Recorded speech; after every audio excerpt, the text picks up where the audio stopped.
Great man theory. Leaders are born and not made. Born leaders inherit this ability to lead. This theory is based around the fact that from birth, people are born with natural traits which are not seen in common humans.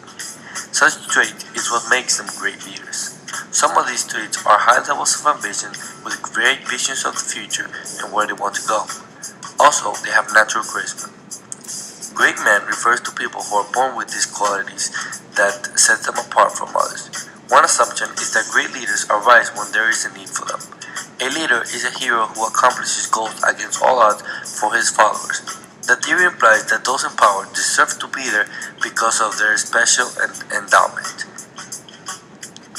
This theory was named great men because more often than not, in the past men were distinguishing themselves. But throughout the ages, this theory has become known as great person theory. Also, the same qualities can be seen in leaders throughout the ages. Some examples of great men are Abraham Lincoln and Mahatma Gandhi. Trait theory. This theory is based on the list of characteristics of both successful and not successful leaders. This list is then used to assess the potential of a young person to become a great leader or not. To see if they have what it takes based on their traits. Things like appearance, height, demographics, personality, self-confidence, intellective, task-related, and social characteristics are all taken into account when making the list of traits. Through research, these traits have been identified in highly successful leaders. Achievement drive, leadership motivation, honesty, integrity, self-confidence, cognitive ability, knowledge of business, emotional maturity, creativity, charisma, and flexibility. Successful leaders definitely have interests, abilities, and personality that are different from those of less effective leaders. An advantage of such theory is that it is true because there's research to back it up, although all the traits don't have to be possessed to be a great leader, but at least one of them is found in great men. A bad thing about this theory is that it is so general and complex it's hard to narrow it down because there are so many different types of leadership and traits. It's hard to be accurate for every position of leadership. Behavioral theories. As the name implies, these theories focus on specific behavior of leaders.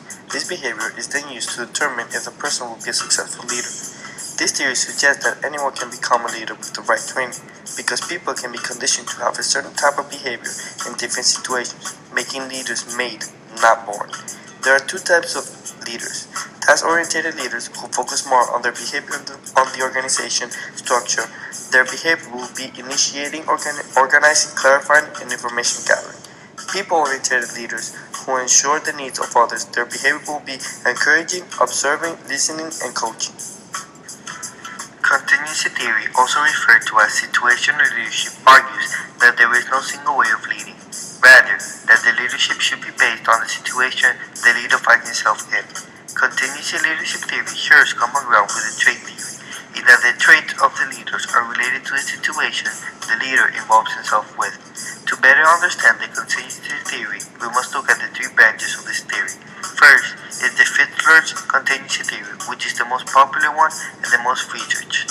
Fiedler's contingency theory states that the group's performance is dependent on the leader's mental orientation, and those depend on three variables: the group atmosphere, task structure, and the leader's power position. Second is the Evans and House path goal theory, focuses on how leadership behavior can help others achieve the group's goal. Four types of behavior are identified: directive, supportive, achievement-oriented, and participative.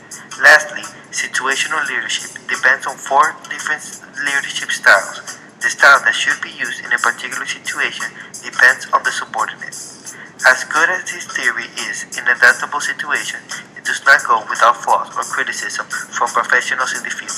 Some of the major problems that have been found with these theories are that the theory does not clarify how the leadership style may change depending on the situation and does not account for the position of the leader.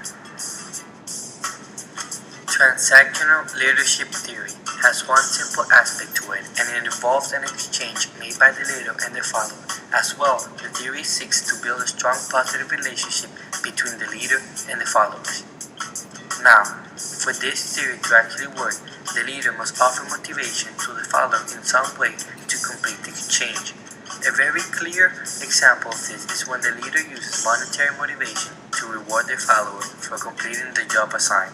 As well, the leader can go a step further by giving money but also praising his followers for a job well done, creating positive mutual relationship of respect between both parties, which is the purpose of the transactional leadership. Transformational leadership theory focuses on the process by which the leader interacts with his followers to create a solid relationship with them that will later lead to a high trusting bond between them. The core essence of the transformational leadership is how the leader's charismatic personality inspires the follower and they feel a sense of belonging by easily identifying with their leader. However, charismatic personality is not enough to inspire the employee or follower to go beyond the task given to them. To inspire an employee to such degree, the leader must have the four elements which together form the transformational leadership model. First, inspirational motivation uses the leader's mission, vision, values to motivate the follower into looking towards the future that the leader is following. Second, intellectual stimulation. Here, the leader challenges the follower to solve problems in innovative and creative ways and never publicly or directly criticize them. Instead, they try to help them solve the problems. Third, idealized influence. Here, the leader believes that he must show his leadership not only through his words, but also through his actions, and this will stimulate his followers to imitate the leader's actions. Lastly, individualized consideration. Here, the leader acts as a mentor to each of his followers and will reward them and praise them according to the different characteristics of the follower.